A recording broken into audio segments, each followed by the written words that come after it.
soir, en ce jour de fête nationale en Arménie, je m'appelle ça ce matin, et également c'est la fête internationale de la paix, donc hasard du calendrier ou non.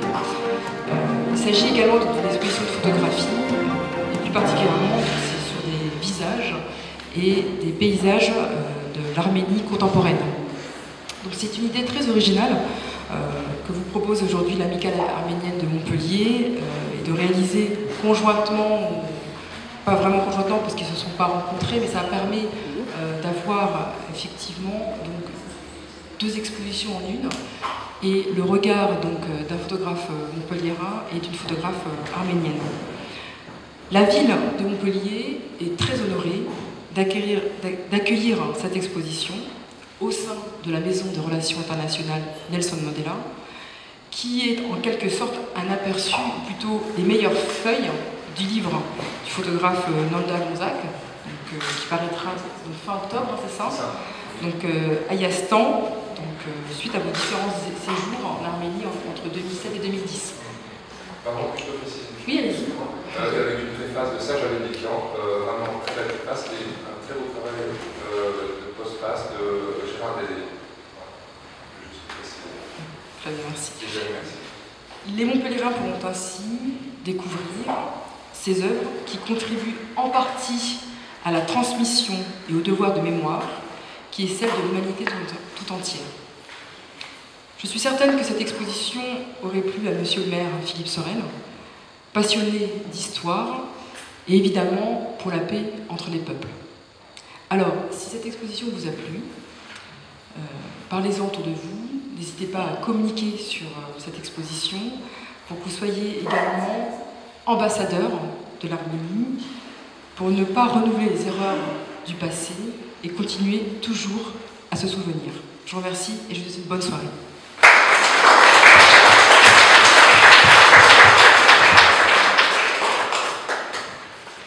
La ville de Montpellier a le plaisir de vous offrir le verre de l'amitié. Chers amis internautes, bonjour. Nous sommes ce soir à la Maison des Relations Internationales et puis avec un invité, Nanda Gonzague. C'est comme ça ça se prononce, hein? Comme ça. Voilà.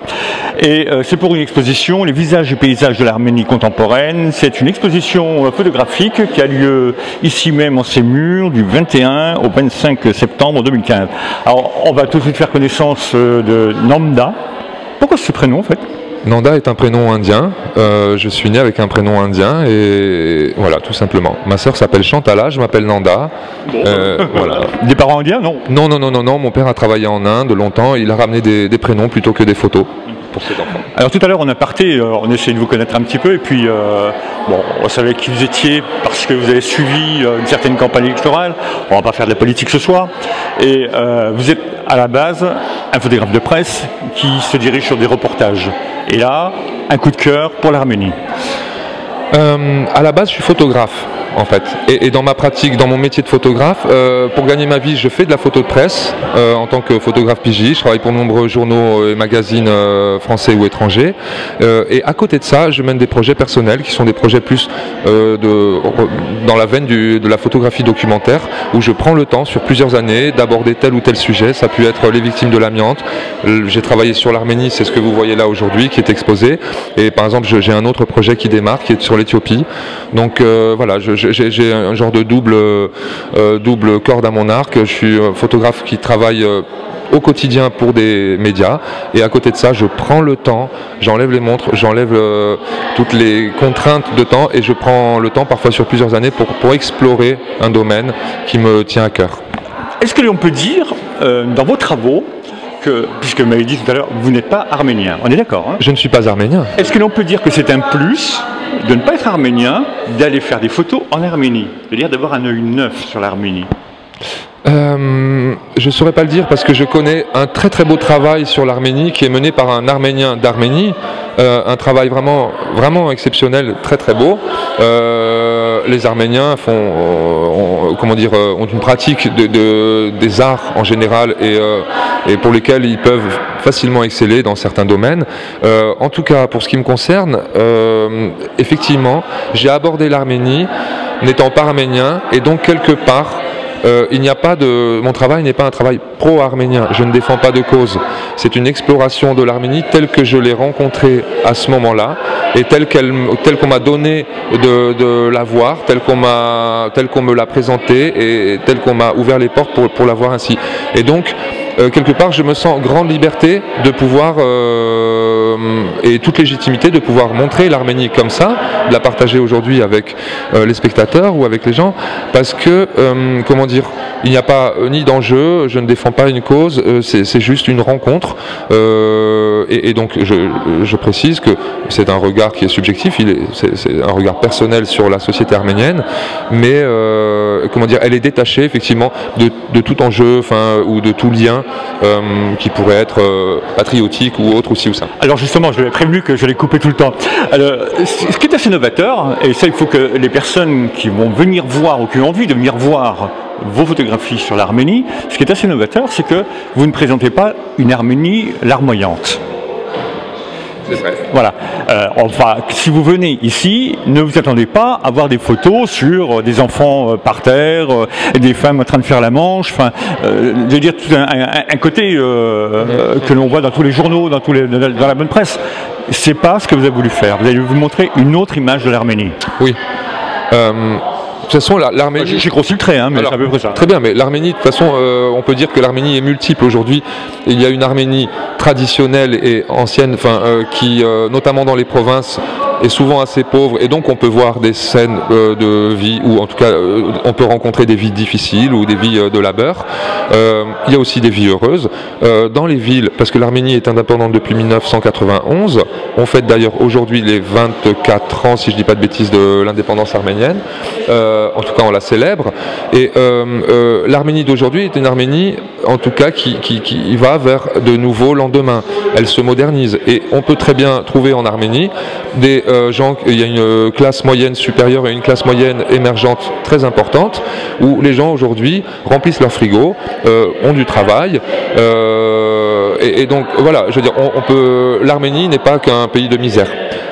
Ce qu'on sait ou ce qu'on retient de l'Arménie, c'est souvent des questions liées au génocide, donc des questions extrêmement douloureuses, ou des questions liées au tremblement de terre de 1988 de Goumri, qui a laissé des empreintes fortes dans les esprits, tellement cette catastrophe était importante. Mais je veux dire, l'Arménie d'aujourd'hui est une Arménie vivante, une Arménie qui se tourne vers demain, qui est en train de se libérer de ses chaînes et de ses poids, et c'est ça que j'ai voulu photographier, effectivement. Ben, moi je trouve ce qui est assez merveilleux, c'est que l'association arménienne de la région de Montpellier et du Languedoc a voulu clôturer le cycle c'était les 100 ans je crois, hein, c'est ça, oui, du génocide arménien, sur une note voilà, un peu pas gay mais autre que le monument, oui. Mais donner une image, voilà. Bon. On a l'impression quand on voit vos photos, on part sur quelque chose d'autre, voilà. Oui, peut-être. Alors je crois que les Arméniens et les arménophiles et les gens qui s'intéressent à l'Arménie ou qui aiment l'Arménie ont beaucoup commémoré, ont beaucoup pleuré cette année, ont beaucoup porté, beaucoup de souvenirs, tout ça. Bon, il fallait faire cette année de commémoration, c'est quand même important.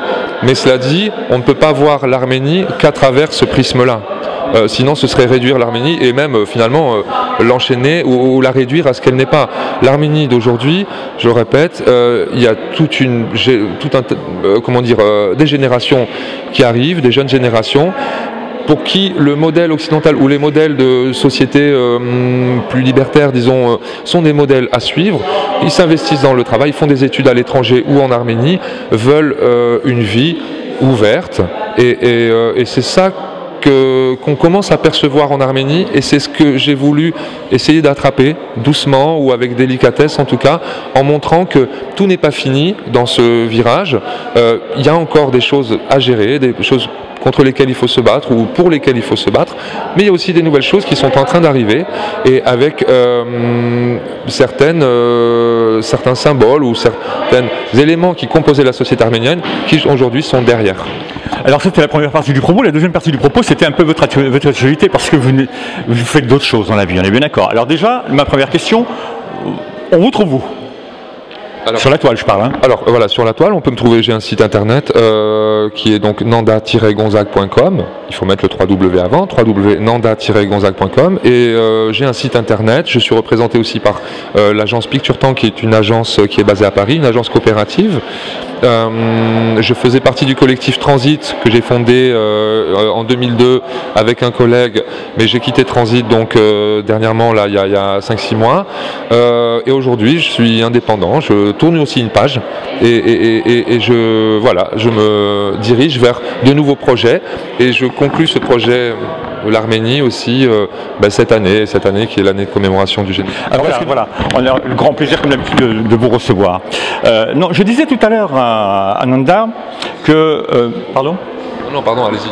Je lui disais tout à l'heure que j'avais beaucoup apprécié le mot de la fin où vous avez dit quand vous venez, soyez ambassadeur. Oui, tout à fait. Ça, c'était génial.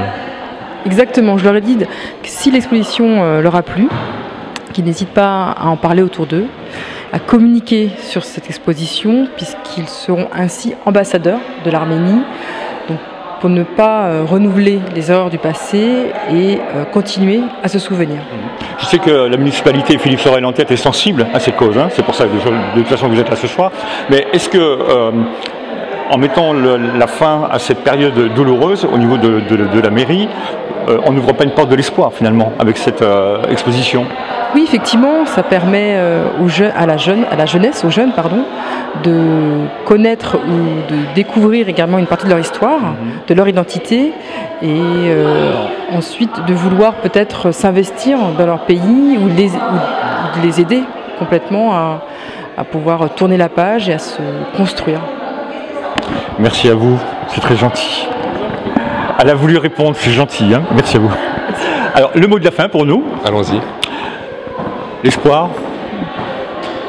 Espoir. Parce que finalement, il y a un truc qui m'intéresse. Que je fasse un mot de la fin qui soit aussi pétillant que... Ah bah oui, non, mais on peut pas être aussi pétillant que l'adjointe. Non, c'est pas possible. Non, mais... En tout cas, oui, espoir... Il y a une question qui me taraude. Est-ce que vous êtes spécialisé dans les cas graves ou il vous arrive de faire des choses drôles? Non, je fais des... Alors, effectivement, je traite de sujets qui sont... mais en fait, ce n'est pas un sujet grave, comme vous l'avez dit. Je n'ai pas travaillé sur la mémoire du génocide ou sur, je sais pas moi, les victimes arméniennes du génocide de 1915. Mais je traite, disons, les choses avec... pas spécialement avec légèreté. J'aime bien qu'on sente où sont les poids, où sont les enjeux. Et c'est pas que j'aime bien le montrer comme ça, c'est que j'ai besoin, c'est ainsi que je comprends comment le monde fonctionne. Quand je fais un travail comme ça, finalement, je crois qu'en premier lieu, je tente de moi-même répondre à des questions qui me taraudent, des questions comment dire, mécanismes historiques, d'enjeux, qu'est-ce qu'on perd dans une rupture historique, qu'est-ce qu'on gagne, qu'est-ce que les uns qu'est-ce que les uns gagnent, qu'est-ce que les autres perdent. C'est jamais tout blanc ou tout noir pour tout le monde. C'est toujours beaucoup plus complexe que ça.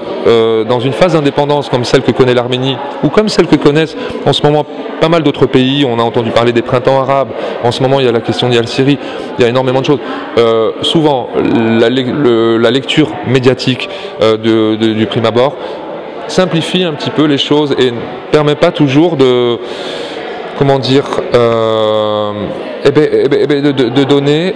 de donner un petit peu la mesure des choses et de les aborder de manière parfois un peu plus complexe. Voilà. Et pour l'Arménie c'est pas simple, c'est pas juste un peuple en souffrance, qui est victime des Turcs ou de la politique turque de l'époque. Des Arméniens et des Turcs sont extrêmement proches. J'ai rencontré des Arméniens et des Turcs qui sont comme frères. Et les Arméniens d'aujourd'hui ont aussi à se battre contre eux-mêmes. Comme vous avez pu constater, chers internautes, il est intarissable, mais je vous demande simplement de bien retenir ce nom et ce prénom, enfin ce prénom et ce nom, Nanda Gonzague. On le retrouvera très très vite sur notre chaîne. N'oubliez pas qu'à partir de demain, il y a une nouvelle rubrique, et demain on va traiter le café. Alors le café, excusez-moi, je m'appelle en même temps. Le café, c'est voilà, l'histoire du café, comment on fait du bon... Oui, comment on fait du bon café, un café à quelle heure, hein, parce que voilà. et les vertus thérapeutiques du café. On va recevoir quelques personnes dont la parole est importante. Merci à vous. Merci.